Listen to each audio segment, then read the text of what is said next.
11-bölüm. Эжесиңди Мариям менен Марта жашаган Бетания деген айылда Лазар деген бир адам ооруп жатты. Исаны жыпар-жыттуу май менен майлаган, анын бутун чачы менен аарчыган ушул Мариям болчу. Ооруп жаткан Лазар анын бир тууганы эле.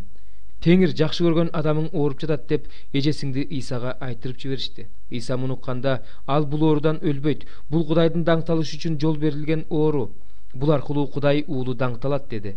Иса Мартаны, анын сиңдисин жана Лазарды жакшы көрчү. Ал Лазардын ооруп жатканын укса да, жүргөн жеринде дагы 2 күн болду. Андан кийин шакирттерине мындай деди: "Жүргүлө, жүйүт аймагына кайра баралы." Шакирттер ага: "Устат, жүйүттөр жакында эле сени ташбараңга алып өлтүргөн жатышпады беле? Анан кайра ошол жака барган жатасыңбы?" дешти. Иса аларга: "Бир күндө 12 саат жарык болот эмеспи? Күндүз жүргөн адам мүдүрүлбөйт, анткени ал бул дүйнөнүн жарыгын көрүп турат. Ал эми түн ичинде жүргөн адам мүдүрүлөт, анткени анын ичинде жарык жок" деп жооп берди. Иса бул сөздөрдү айткандан кийин аларга: "Досубуз Лазар уктап калды, бирок мен барып аны ойготом" деди.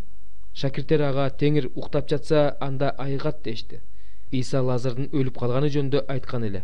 Шакирттер болсо анын жөн эле уктап жатканы жөнүндө айтып жатат деп ойлошту.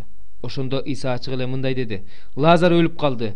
Силер үчүн кубанып жатам. Силердин ишенип калышыңар үчүн менин ал жакта болбогонум жакшы болду. Жүргүлө ага баралы." Ошондо эгиз деген ысымы бар Томас башка шакирттерге: "Жүргүлө, биз да аны менен бирге өлөлү" деди. Иса келгенде Лазардын көргө коюлганына 4 күн болгонун укту. Бетания менен Иерусалимдин ортосундагы аралык болжол менен 15 стадий болгондуктан көптөгөн жүйүттөр Марта менен Мариямга көңүл айтууга келишкен эле. Марта Исанын келе жатканын укканда алдынан тосуп чыкты. Мариям болсо үйдө калды.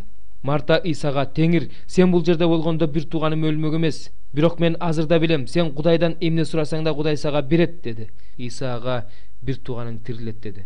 Марта ага: "Акыркы күнү өлгөндөр тириле турган күнү тирилерин билем" деди. Иса ага мындай деди: "Мен тирилүүмүн жана өмүрмүн. Мага ишенген адам өлсө да тирилет. Мага ишенип жашаган адам өлбөйт. Ушуга ишенесиңби?"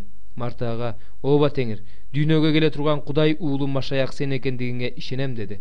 Муну айткандан кийин ал үйүнө барды да сиңдиси Мариямды тымызын чакырып алып: "Устат бул жерде, ал сени чакырып жатат" деди. Муну каар менен Мариям шашылыш тура калып Исага жөнөдү. Иса айылга кире элек болчу.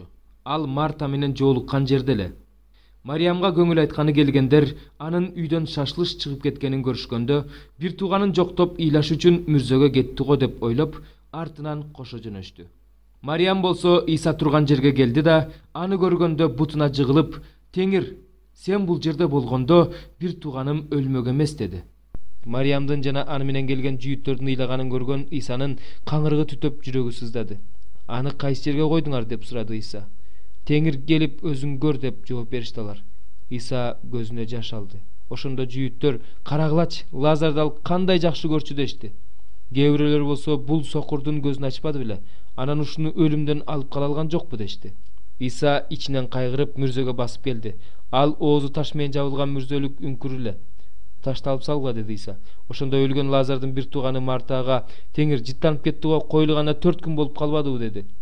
Ошондо Исага: "Мен сага эгерде ишенсең Кудайдын даңкын көрөсүң деп айткан жок белем" деди. Үңкүрдүн оозунан ташты алып салышкандан кийин Иса асманды карап мындай деди: "Ата, мени уккандыгың үчүн сага ыраазымын. Мен дайыма угарыңды билем. Бирок муну мени сен жибергениңе ушул жерде турган эл ишенсин деп айтып жатам." Муну айткандан кийин ал бийик үн менен: "Лазар, чык" деди. Ошондо колу буту кишенделген Лазар мүрзөдөн чыгып келди. Анын бети башы да оролуу эле. Иса аларга: "Анын кепинин чечкиле, бассын" деди. Мариямга келген жүйүттөрдүн көпчүлүгү Исанын кылган ишин көрүшкөндө ага ишенип калышты. Ал эми кээ бирөөлөрү фарисейлерге барып Исанын эмне кылганын айтып беришти. Ошондо башкы ыйык кызмат кылуучулар менен фарисейлер жогорку кеңешти чакырып мындай дешти: "Эмне кылсак? Бул адам көптөгөн кереметтерди көрсөтүп жатат. Эгерде аны ушул бойдон тим койсок, баары ага ишенип калат. Анан римдиктер келип жерибизди да элибизди да басып алышат." Алардын бири, ошол жылга башкы ыйык кызмат кылуучу болуп шайланган Каяпа мындай деди: "Силер эч нерсени билбейсиңер.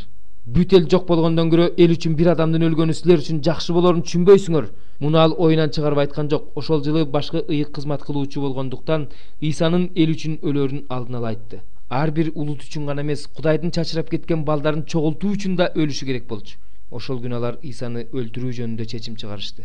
Ошондон кийин Иса жүйүттөрдүн арасында ачык жүрбөй калды. Ал чөлгө жакын жердеги Ибраим деген шаарга кетти. Ал жерде шакирттери менен болду. Жүйүттөрдүн Пасах майрамы жакындап калгандыктан өлкөнүн туш тарабынан көптөгөн адамдар майрам алдында тазалануу үчүн Иерусалимге келишти. Алар Исаны издешти. Ибадатканада туруп алышып, кандай деп ойлойсуңар, ал майрамга кирет болду бекен деп өз ара сүйлөшүп жатышты. Башкы ыйык кызмат кылуучулар менен фарисейлер болсо Исаны кармаш үчүн Исанын кайда экенин ким билсе кабарлап койсун деген буйрук беришти.